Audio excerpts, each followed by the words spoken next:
Allah. Ya, assalamualaikum warahmatullahi wabarakatuh.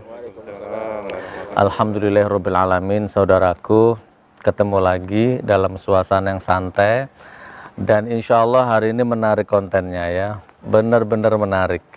Kita lagi transit di Probolinggo ini, nginep di sebuah hotel. Biasa kalau saya ke Probolinggo itu maklum kan dulu saya di sini ya, masa kecil di sini ya, ketemulah teman-teman gitu kan. Tuh, korak itu bajingan itu di burine kamera gue syutingin deh. Saya kalau kesini ketemu sama teman-teman lama waktu jual-jual apa dulu itu. Terus biasa kalau saya ke Probolinggo itu gemeruduk gitu kan, teman bawa teman gitu. Nah hari ini saya kedatangan tamu ini 1, 2, 3, 4, 5. Nah, kedatangan tamu yang saya nggak kenal. Ya demi Allah, wallahi nggak kenal, baru sekarang kenal.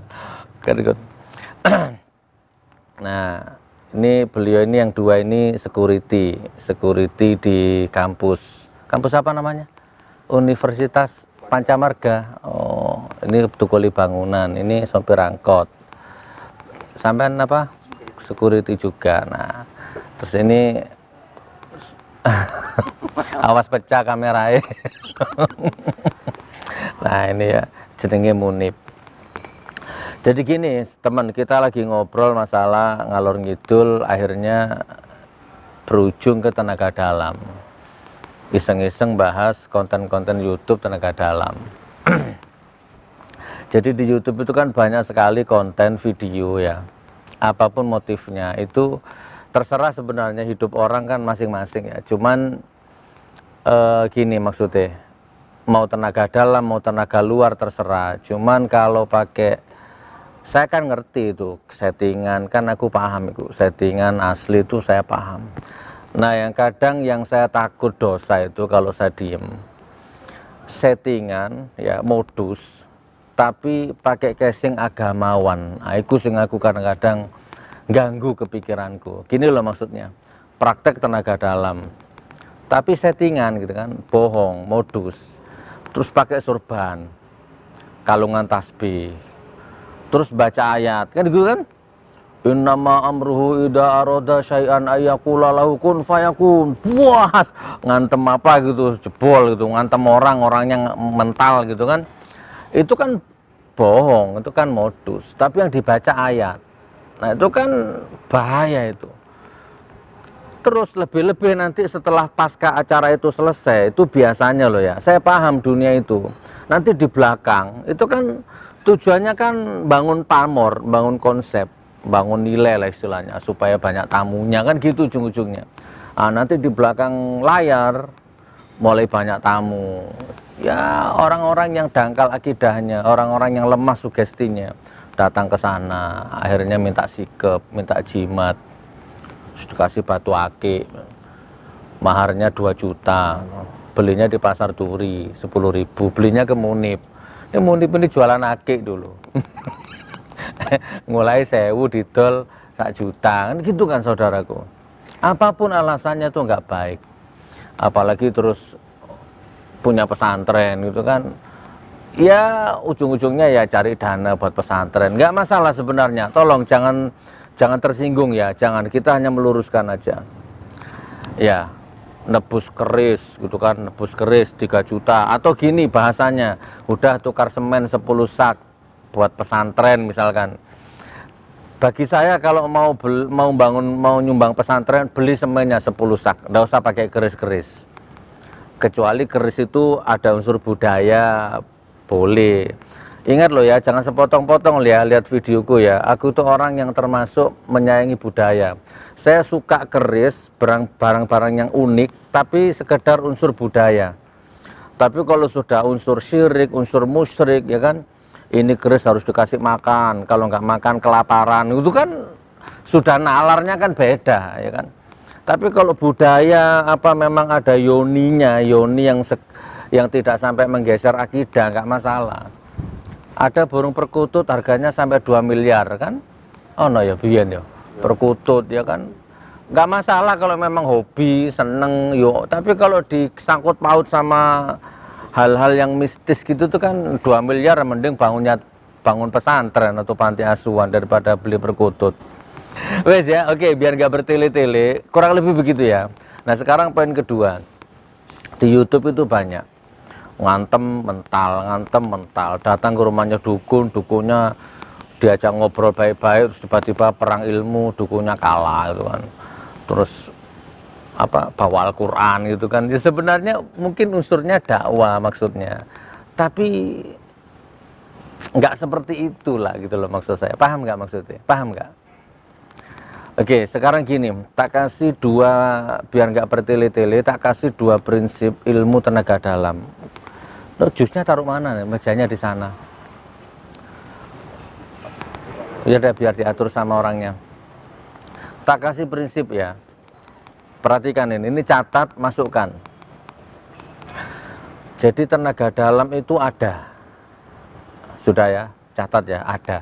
Di Pagar Nusa itu ada tenaga dalam ya. Di apa lagi? Perguruan silat-silat itu apa lagi? Perisai diri ya. Perisai diri, Terate, apa Membangil itu apa? Tapak suci, karate. Itu semua ada, unsur-unsur tenaga dalamnya itu ada. Cuman kalau yang di YouTube itu rata-rata modus. Nah gini maksudnya. Jadi kalau misalkan mukul mental itu ada. Kalau benar-benar yang mukul itu dalam suasana dirinya dikuasai energi emosi, energi amarah. Jadi kalau tenaga dalam itu rumusnya energi, teman. Kalau nggak ada energi nggak bisa. Maksudnya gini loh, kan ada ngomong baik-baik terus tiba-tiba disuruh mukul dalam kondisi sadar ya, disuruh mukul tiba-tiba nggak kena gitu kan, atau tiba-tiba gini terus kaku gini, kaku. Demi Allah, wallah itu bohong, itu modus. Mau dia pakai sorban, mau dia pakai seragam tentara, mau dia pakai seragam polisi, pakai seragam ustadz, gus, bohong. Wakul jal haq wa zahaqal batilinal batila kana zahuqon. Nggak ada orang sadar mukul itu, nggak ada. Yang ada itu emosi dulu ya, baru bisa. Jadi kalau ada Pagar Nusa itu dulu pernah demo, apa itu Pak, beton ya, beton atau besi dipukul, itu kan patah. Anda tahu nggak, yang matahkan beton itu masa ininya kan bukan tenaga dalam. Jadi dihirup napas, kan gitu dia. Kan 3 kali biasanya tuh. Dia tarik nafas, terus kemudian di dalam sini ditahan nafasnya, terus dikolaborasi dengan zikir, nah baru dikeluarkan. Kan gitu ya, dikeluarkan lewat hidung. Nah jadi yang mematahkan betonnya itu nafasnya, bukan ininya. Itu yang asli ya. Kalau yang palsu ada lagi, yang palsu itu betonnya pesenan. Betonnya itu settingan gitu ya. Semennya itu nggak ada, cuma main kapur aja, atau mungkin yang besi-besi yang sudah settingan lah pokoknya. Gitu. Kayak gini, sama tak praktekkan ya. Nih, saya juga bisa praktek seperti di YouTube itu. Ya, cuma saya nggak usah pakai sorban, nggak usah pakai tasbih, ya nggak usah lebay ya. Ini ada tamu, saya akan praktek 2 kali ya. Setelah itu kita jelaskan nanti. Yang pertama datang tadi yang mana? Ini yang pertama datang ya. Coba perhatikan. Mas Osi Gus Nur Iso, coba lihat. Coba Mas praktek Mas ini Mas.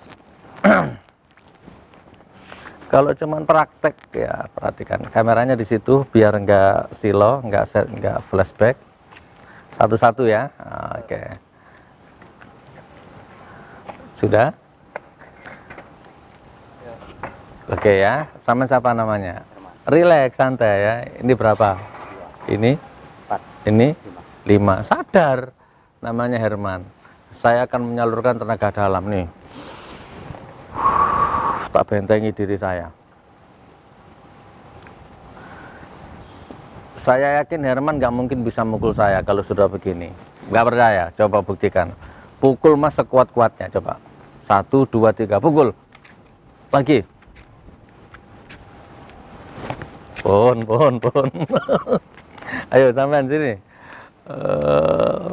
Gini maksudnya. Perhatikan. Ayo. Dekat-dekat, gak usah ini, pukul yang kena, serius. Saya nggak kening. Alhamdulillah, sudah. Oke. Ayo, ya apa? Gini maksudnya. Oke, sebelum saya bahas lebih lanjut, saya tanya sama antum. Menurut Anda gimana tadi itu? Tadi itu kalau saya misalkan jual ya, serius lah, kita jual dengan bener-bener dagang ya, pakai konsep ustadz gitu. Percaya orang.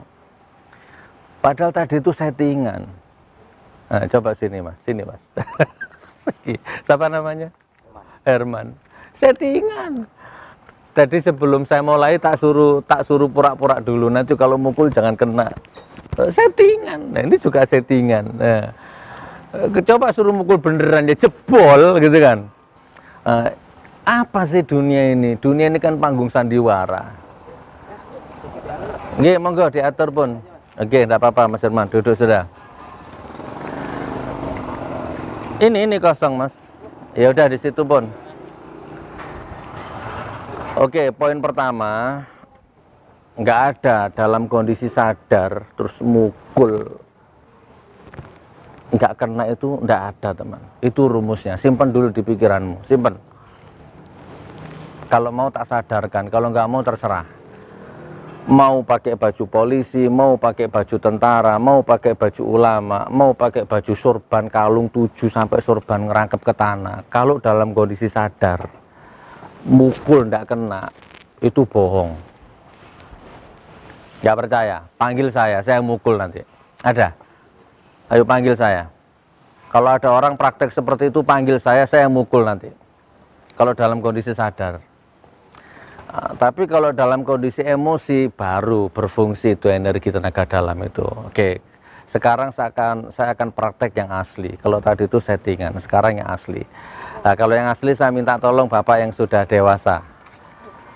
Di mana tekannya? Atau satu-satu aja ya, kayak satu-satu ya. Oh ya, satu-satu. Nah, nih. Siapa namanya? Pak Yusid. Kalau ini bukan setting, Pak Yusid. Pak Yusid. Kalau ini bukan settingan, kerjanya saya dengar security ya. Nah, security. Perhatikan kalau mau tahu yang asli sampean. Sini Pak Yusid, sini. Nah, tak suruh serang saya sekuat-kuatnya dengan tenaga, tapi bukan settingan, bukan yang kayak tadi itu. Nah, sebelum saya menyerang saya mau tanya sama sampean, bisa nggak marah? Bisa. Atau gini, biar nggak nanggung. Pernah nggak benci sama orang, atau disakiti orang, atau dibohongi orang? Pernah? Atau pernah punya pengalaman yang mangkel?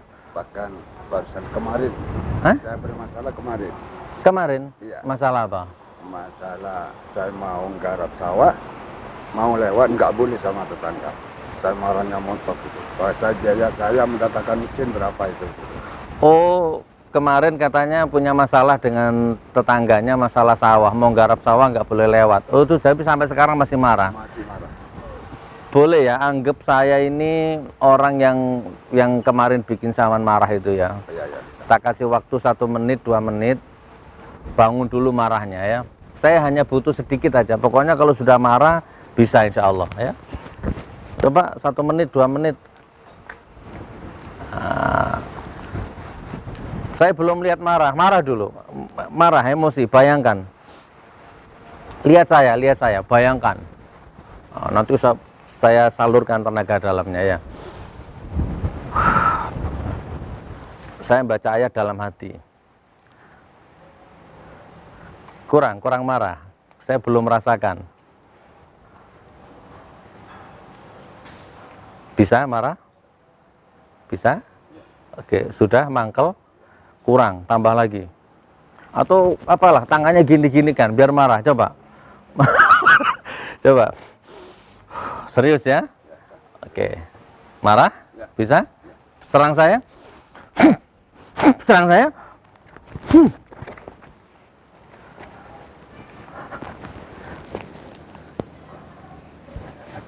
Mas, tolongan mas. Sini.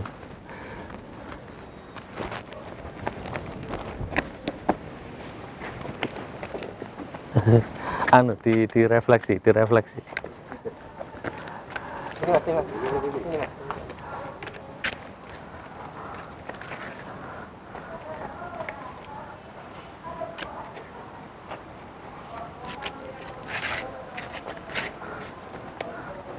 Oh, marah sungguhan. Coba sini Pak sampean. Nah, 2 orang coba. Bisa marah? Siap. Bisa ya? Situ, agak situ. Nah, 1 menit marah. Saya butuh energi marahnya sampean. Pernah disakiti orang? Pernah Pak? Pernah. Ya. Bayangkan seorang menyakiti sampean ya. Serius ini. Kalau kena nggak apa-apa, saya ikhlas. Nggak boleh main-main.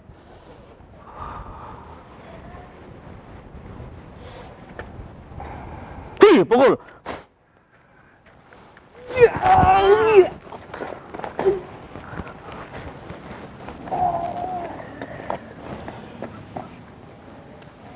Kurang. Ayo, bangun. Kurang. Marah lagi, Bung. Serang lagi. Serius, sungguh. Kurang kena. Bangun, kurang marah. Kurang marah. Serius, kurang marah. Coba fokus ke wajah saya, fokus. Pukul. Pukul.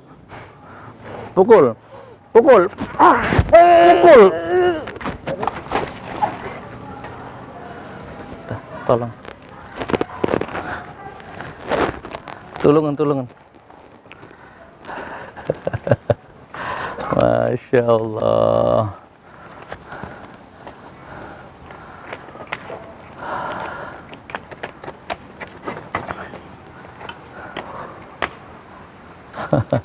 Masya Allah. Dilemesin. Pon. Wes. Lemes. Pon.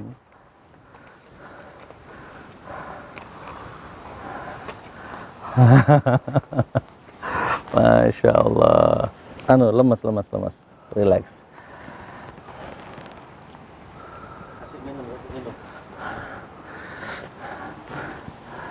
Nah, saudaraku, nun sewu, mohon maaf lahir batin ya, ini bukan ujub, bukan pamer, bukan riak, jangan salah paham. Di YouTube kan banyak konten-konten seperti ini. Hakikat dari konten ini saya hanya meluruskan aja bahwa bolehlah seperti ini ya, tapi kalau memang itu settingan, itu modus ya, janganlah pakai sorban, janganlah pakai tasbih, janganlah bawa Al-Quran. Itu kan agama itu. Kamu menipu Allah, ya. Kamu mengeksploitasi agama, ya. Kamu mencari keuntungan dari situ. Jangan ya. Silakan jadi dukun, silakan jadi paranormal, silakan. Tanya sama hatimu. Ya, kalau itu modus settingan menipu, jangan baca ayat, jangan bawa Quran, jangan pakai sorban. Jangan bawa identitas agama. Ya, kurang lebihnya seperti itu. Dan saya nggak akan ngambil keuntungan sedikit pun dari konten ini. Saya bisnismen, saya pekerja keras, saya pengusaha ya. Saya nggak ngambil keuntungan dari konten-konten seperti ini. Nah, jadi kalau kok bisa seperti tadi itu, bisa asal ada energi, bisa. Intinya hanya itu yang ingin saya sampaikan kepada antum. Kalau sadar, tidak bisa. Ya. Jadi kalau dukun santet ngobrol baik-baik terus tiba-tiba nyerang terus kalah dukun santetnya, modus itu teman, nggak ada. Oke ya, mudah-mudahan video ini manfaat. Barakallah, kembangkan imajinasimu. Oke, saya tutup mumpung saya ingat. Pertama, yang penting sekarang adalah begini. Apa yang akan saya sampaikan lewat konten ini? Pertama, yang penting sekarang itu bagaimana supaya agamamu, ya, sholatmu 5 waktu, ya kan? Itu aja, sholat 5 waktu, makmurkan masjid, deres Quran, sudah. Ya. Nah, yang kedua, bagaimana supaya ekonomimu, anakmu, istrimu makmur hidupnya, itu kerja keras. Nggak usah gini-gini, nggak penting sekarang itu, ya, kecuali untuk pribadi boleh lah ya. Bukan untuk praktek-praktek itu boleh lah untuk pribadi. Kalau Anda mau pribadi tak kasih nanti. Yang penting jangan dipakai macam-macam, tidak usah dipakai praktek-praktek. Ya kan? Karena hidup ini kadang-kadang kan juga kita hati-hati, orang yang tidak hati-hati. Kita sudah hati-hati nih, tapi orang cari gara-gara. Atau kadang-kadang orang yang hati-hati kita yang sembrono. Kan memang begitu hidup itu. Enggak apa-apa kalau cuma sekedar bekal. Ya, tapi yang penting ekonomi, agama, udah itu aja. Ya, enggak usah yang aneh-aneh seperti ini, enggak penting. Ya, sekarang kita masuk ke season kedua. Sebelum saya tutup, kita sekedar ingin tanya aja lah reaksi apa yang dirasakan ya sama Bapak tadi itu. Kalau yang itu enggak usah, itu settingan, itu dua itu. Sebelum Bapak ini datang, beliau duluan yang datang, udah tak atur tadi itu. Pak, pripun rasanya sama tadi? Coba dijelaskan, punya pengalaman. Saman kayaknya kok tadi saya lihat kok punya gerakan-gerakan silat. Apa memang pesilat? Nah, Benegius saya itu memang silat. Saya itu kan asisten pelatih. Jadi saya itu peregangan saya itu memang distabilkan dan tadi dengan tenaga dalam saya. Maunya saja sampai itu tanpa disengaja diam-diam sampai saya menguji coba untuk saya itu biar amarahnya kuat. Mukul bos itu mampu atau enggak saya. Saya semuanya pukulan saya itu dibulkan. Nah, kalau memang nanti Gus kosong apa enggak ada bentengnya, saya yakin nanti tembus pukulan saya. Begitu. Jadi saya itu memang dengan secara konsentrasi dengan amarahnya yang kuat. Jadi tenaga saya pukulkan. Ternyata pukulan satu kandas tengah jalan, terlempar. Begitu. Berarti sampean perguruan silat. Saya dari perguruan silat. Jadi saya itu memang sudah sebelumnya memang saya itu sambil belajar tenaga dalam, baik tenaga dalam maupun tenaga luarnya sekalian, basicnya sekalian. Asisten pelatih saya. Jadi saya itu dengan peragaan gerakan kuda-kudanya, saya itu tukang mengukul dengan sebenarnya bukan main-main itu Gus tadi itu. Andai kata ya semua itu tergantung Allah yang menentukan. Tapi tanda kata kalau kosong, saya yakin jebol pukulan saya. Terus video ini nanti ditonton sama murid-murid sampai enggak apa-apa? Ya masalah itu gimana lagi memang sudah kemampuan sudah di situ. Terbatas situ. Barakallah. Salam ya, nanti kapan saya silaturahmi ke perguruannya sampean. Insya Allah. Masya Allah. Berarti intinya makanya saya heran beliau punya basic gerakan silat tadi itu. Ternyata beliau seorang pesilat juga ya, asisten pelatih juga ternyata, Masya Allah. Saman mau ngomong apa? Ayo, gimana rasanya tadi? Merokok sampean? Iya, masih ngerokok. Apa yang sama rasakan tadi? Saya tadi itu ya suruh mukul sama Gus, karena kebetulan saya kemarin punya masalah. Disuruh marah dulu. Saya lontarkan dengan kemarin saya pukul coba. Kenapa pukulan saya kok tidak nyampe? Malah saya terlempar. Tadi maksudnya? Iya, maksudnya tadi. Apakah ya itulah saya yang herankan. Bahkan saya sudah sekuat tenaga mau mukul Gus itu tadi. Seandainya pukulan saya itu Gus enggak ada pagar, ya kemungkinan kena gitu. Ya udah, makasih. Rasa kram ya? Iya, saya rasa kram sampai saya tidak terasa digotong sama teman-teman. Gitu. Barakallah. Ya, mudah-mudahan video ini manfaat ya. Sekali lagi ya, ambil sisi positifnya. Ya, buang sisi negatifnya. Udah kurang lebihnya begitu. Assalamualaikum warahmatullahi wabarakatuh.